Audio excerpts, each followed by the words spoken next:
السلام علیکم ورحمۃ اللہ وبرکاتہ۔ اعوذ باللہ من الشیطان الرجیم، بسم اللہ الرحمن الرحیم۔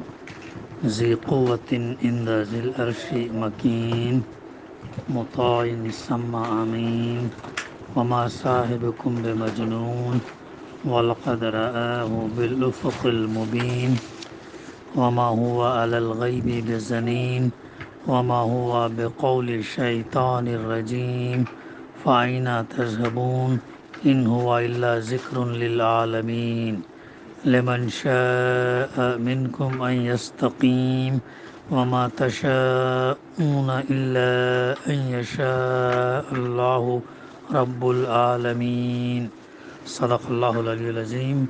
رب اشرح لی صدری ویسر لی امری واحلل عقدۃ من لسانی یفقہوا قولی، ربی زدنی علما۔ جو بڑی توانائی رکھتا ہے، عرش والے کے ہاں بلند مرتبہ ہے، وہاں اس کا حکم مانا جاتا ہے، وہ با اعتماد ہے۔ اور یعنی اے اہل مکہ، تمہارا رفیق مجنون نہیں ہے، اس نے اس پیغمبر کو روشن افق پر دیکھا ہے، اور وہ غیب کہ یعنی اس علم کو لوگوں تک پہنچانے کے معاملے میں بخیل نہیں ہے، اور یہ کسی شیطان مردود کا قول نہیں ہے۔ پھر تم لوگ کدھر چلے جا رہے ہو؟ یہ تو سارے جہان والوں کے لیے ایک نصیحت ہے، تم میں سے ہر اس شخص کے لیے جو راہ راست پر چلنا چاہتا ہو، اور تمہارے چاہنے سے کچھ نہیں ہوتا جب تک اللہ رب العالمین نہ چاہے۔ صدق اللہ العلی العظیم۔ رب اشرح لی صدری ویسر لی امری واحلل عقدۃ من لسانی یفقہوا قولی، ربی زدنی علما۔ معزز حاضرین، سورہ التکویر کی تفسیر کا سلسلہ الحمدللہ جاری ہے۔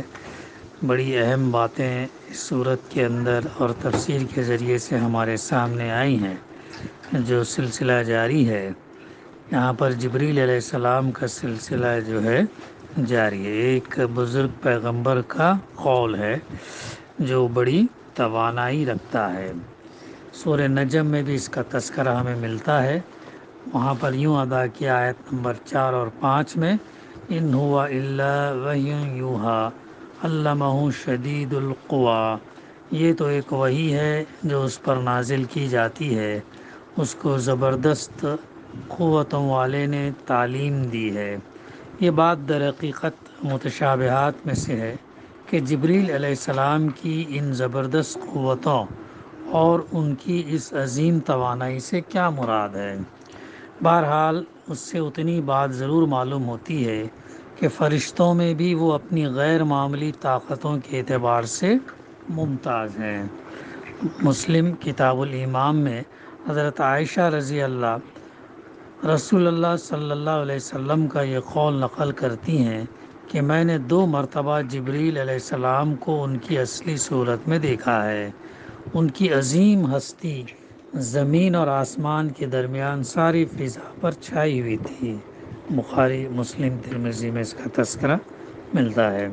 حضرت عبداللہ بن مسعود رضی اللہ کی روایت ہے کہ رسول اللہ صلی اللہ علیہ وسلم نے ان کو اس شان میں دیکھا کہ ان کے 600 پر تھے، یعنی ایک تو سورہ مدثر سے پہلے نازل ہوتے وقت اس وقت دیکھا، اور ایک اور وقت آپ صلی اللہ علیہ وسلم نے حضرت جبریل علیہ السلام کو اپنی اصلی شکل میں دیکھا۔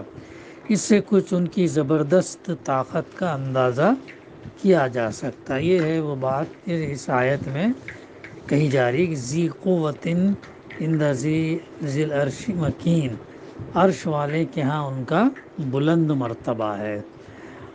مطاع ثم امین، وہاں اس کا حکم مانا جاتا اور وہ با اعتماد ہے۔ وہاں اس کا حکم مانا جاتا یعنی وہ فرشتوں کے افسر ہیں، سردار ہیں، تمام فرشتے ان کے حکم کے تحت کام کرتے ہیں، ان کے حکم کی تعمیل کرتے ہیں، یعنی اتنا اعزاز جو ہے ان کو وہاں پر بھی دیا گیا ہے۔ اور وہ بااعتماد ہے، سما امین، امین امانت دار، یعنی وہ اپنی طرف سے کوئی بات اللہ کی وحی میں ملا دینے والا نہیں. جو وحی انہیں دی جاتی ہے وہ جیسے جوں کا توں، اس کے اندر کوئی کمی نہ زیادتی، وہی ویسے ہی وہی اللہ کے رسول صلی اللہ علیہ وسلم کے پاس لے آتے ہیں. ان معنوں میں وہ امین ہیں، امانت دار ہیں. کوئی جو ہے اس کے اندر ترمیم کرنے والے نہیں ہیں، بلکہ ایسا امانت دار ہے کہ جو کچھ اللہ کی طرف سے ارشاد ہوتا ہے اسے جوں کا توں پہنچا دیتے ہیں.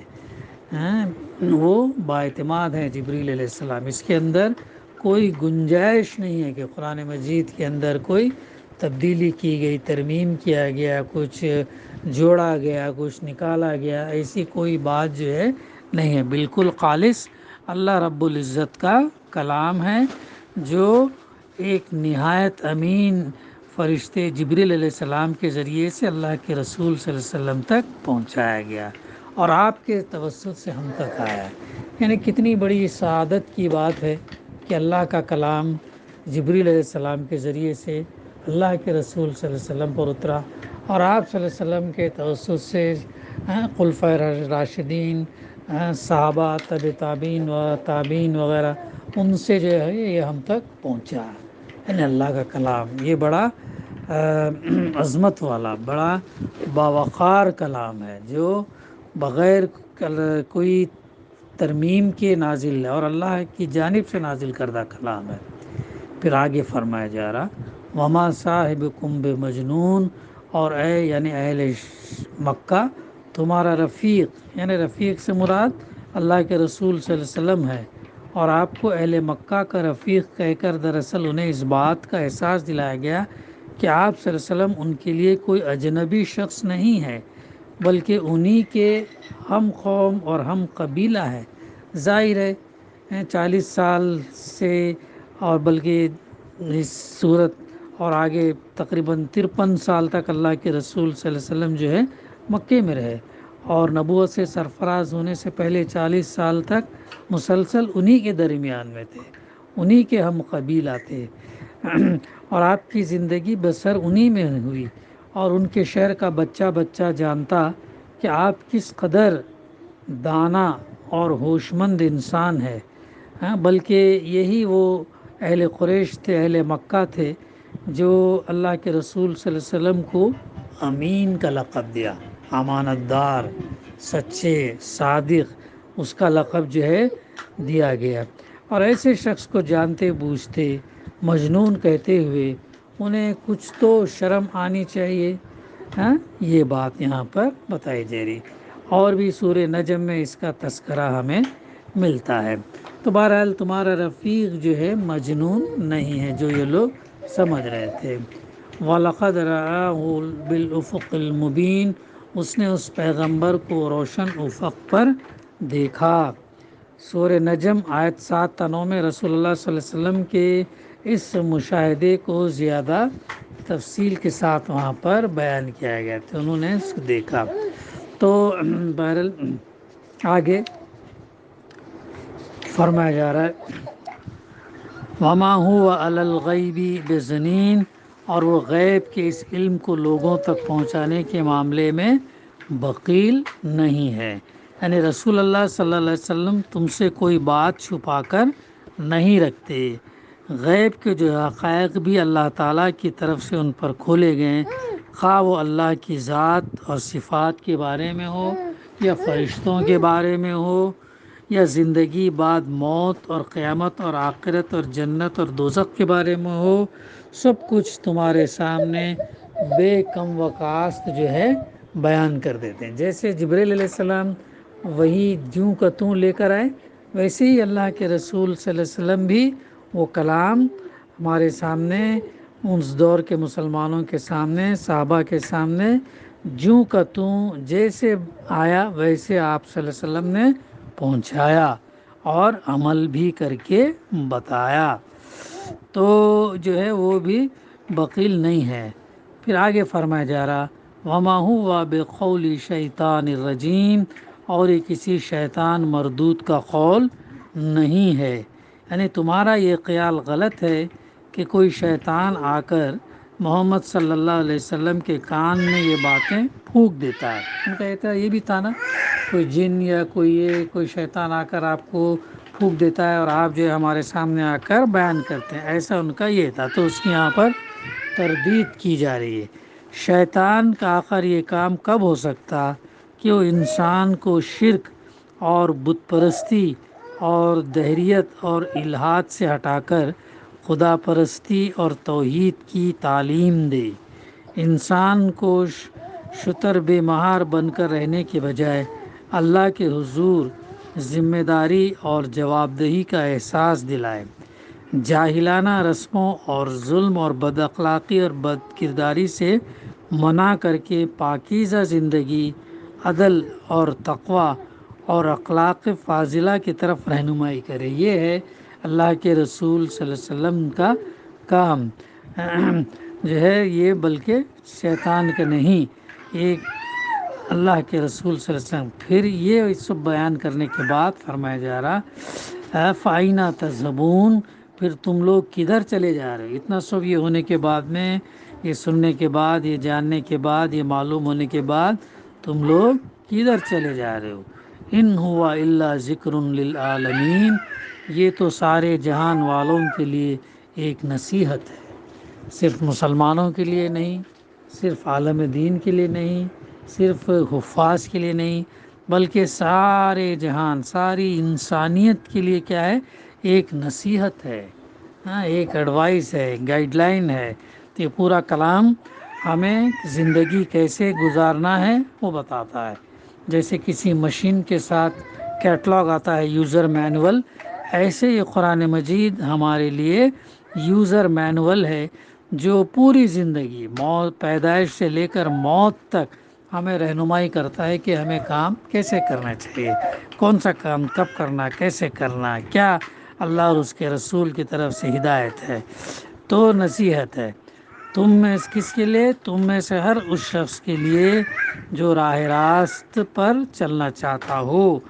یعنی یہ ہے تو نصیحت تمام نوع انسانی کے لیے، مگر اس سے فائدہ کون اٹھائیں گے؟ وہی شخص اٹھا سکتا جو خود راست روی اختیار کرنا چاہتا ہو، جو سیدھے راستے پر چلنا چاہتا ہو، جو ٹیڑھے راستے پر نہیں چلنا چاہتا ہو۔ انسان کا طالب حق اور راستی پسند ہونا اس سے فائدہ اٹھانے کے لیے شرط اول ہے۔ یعنی ہدایت اللہ سبحانہ وتعالیٰ انہی کو دیتا جو کوشش کرتے ہیں اور اپنے آپ کو اس راستے پر ڈالتے ہیں۔ ورنہ ہم یہ دیکھتے ہیں کہ ہر نماز میں ہم ایاک نعبد و ایاک نستعین، تیری ہی عبادت کرتے ہیں، تجھی سے مدد طلب کرتے ہیں، اہدنا الصراط المستقیم، سیدھے راستے کی، سیدھا راستہ دکھا کی دعا مانگ کر ہم جو ہے مسجد سے باہر نکلتے ہیں۔ لیکن اگر یہ اقرار کرنے کے بعد، آمین کہنے کے بعد اگر ہم ٹیڑھا راستہ چلے تو قصور کس کا ہے؟ کتنی بڑی ہمارے اندر تضاد ہے، قول اور عمل کے اندر کتنا بڑا تضاد ہے، کہتے کچھ ہے اور کرتے کچھ ہے، تو کتنا بڑا ہے نماز میں۔ یہ سب اس لیے کہ غیر شعوری طور پر، بغیر سوچے سمجھے، رسمی طور پر جو ہے ہم یہ ادا کرتے ہیں، اس لیے وہ چیز ہمارے اندر، وہ کیفیت ہمارے اندر پیدا نہیں ہوتی۔ تو ہدایت انہی کو ملتی ہے جو اس راستے پر چلنا چاہتا ہے، اس راستے کی جدوجہد کرتا ہے، کوشش کرتا ہے، تو اللہ تعالیٰ بھی ہدایت اسی کو دیتا ہے۔ پھر اس کے بعد فرمایا جا رہا ہے وَمَا تَشَاءُونَ إِلَّا أَن يَشَاءَ اللَّهُ رَبُّ الْعَالَمِينَ، اور تمہارے چاہنے سے کچھ نہیں ہوتا جب تک اللہ رب العالمین نہ چاہے۔ کتنی زبردست بات اس آخری آیت میں اللہ سبحانہ وتعالیٰ بیان فرماتا ہے۔ تمہارے چاہنے سے کچھ نہیں ہوتا ہے نا، انگریزی میں کہا مین پرپوزز گاڈ ڈسپوزز، انسان بہت کچھ چاہتا لیکن تمہارے چاہنے سے نہیں ہوتا۔ جب تک اللہ رب العالمین نہ چاہے تو اس کے لیے دعا بھی کرنی پڑتی ہے، جو ہم چاہتے ہیں اس کی قبولیت کے لیے تو اللہ سے دعا بھی کرنی، اور تمہارے چاہنے سے کچھ نہیں ہوتا جب تک اللہ رب العالمین نہ چاہے۔ اس کا تذکرہ ہمیں سورہ مدثر کے اندر بھی ملتا ہے، آیت نمبر 56 کے اندر بیان کیا گیا وما یذکرون الا ان یشاء اللہ هو اہل التقوی و اہل المغفرہ، وہ اس کا حقدار ہے کہ اس سے تقوی کیا جائے، اور وہ اس کا اہل ہے کہ تقوی کرنے والوں کو بخشے۔ اور ہاں، یہ تو ایک انہ تذکرہ ہے، اس سے پہلے فرمایا گیا فمن شاء ذکر، یہ تو ایک نصیحت ہے، اب جس کا جی چاہے اس سے سبق حاصل کر لے، اور یہ کوئی سبق حاصل نہ کریں گے الا یہ کہ اللہ ہی ایسا چاہے۔ تو یہ آیت نمبر 54 سے 55 کے ایک فقرے تک یہ ہے، اس کا ترجمہ نہیں ہے، اس کی تفسیر یہ ہے، یعنی بڑی اہم تفسیر ہے، توجہ دیں، یعنی کسی شخص کا نصیحت حاصل کرنا سراسر اس کی اپنی مشیت ہی پر موقوف نہیں ہے، بلکہ اسے نصیحت اسی وقت نصیب ہوتی جب کہ اللہ کی مشیت بھی یہ ہو کہ وہ اسے نصیحت حاصل کرنے کی توفیق بخشے۔ ایک تو ہمارا یہ ہے، اور ہماری جستجو، ہماری نیت، ہماری کوشش، ہماری صحیح ہماری جدوجہد، تو پھر ہم اس سے نہیں، بلکہ جب اللہ کی مشیت بھی ہو کہ اسے نصیحت ملے تو پھر وہ چیزیں ہم کو ملتی ہے۔ اور وہ جو بات آتی ہے نا کہ ہمارے اعمال اور ہمارے عبادت کے اندر تاثیر اللہ تعالیٰ پیدا کرتا ہے، اب صرف ہمارے اس سے نہیں ہوتا معاملہ، بلکہ وہی اللہ ہے جو ہماری عبادات اور عمل کے اندر تاثیر پیدا کرتا ہے، تب جا کے اس کے اثرات ہمیں نظر آتے ہیں۔ اگر اس کے اندر تاثیر پیدا نہ ہو تو پھر کیا ایک رسمن ایک ایکسرسائز ہو جاتا ہے۔ اسی لیے اللہ سبحانہ و تعالیٰ سے دعا کرتے رہنا چاہیے، اس کی توفیق، اس کی تائید جو ہے آج کے لیے ہم دعا کرتے رہنا چاہیے۔ دوسرے الفاظ میں یہاں اس حقیقت کا اظہار کیا گیا ہے کہ بندے کا کوئی فعل بھی تنہا بندے کی اپنی مشیت سے ظہور میں نہیں آتا، بلکہ ہر فعل اسی وقت پائے تکمیل کو پہنچتا ہے جب اللہ کی مشیت بندے کی مشیت سے مل جائے، دونوں جو ہے نا اس کا کوارڈینیشن ہو۔ یہ ایک نہایت نازک مسئلہ ہے جسے نہ سمجھنے سے انسانی فکر بکثرت ٹھوکریں کھاتی ہے۔ مفسر بڑا اہم نقطہ یہاں پر بیان کرتے ہیں، اور اسی لیے ہم اسے توجہ سے سننا چاہیے اور بار بار اسے سننا چاہیے۔ مختصر الفاظ میں اس کو یوں سمجھا جا سکتا ہے کہ اگر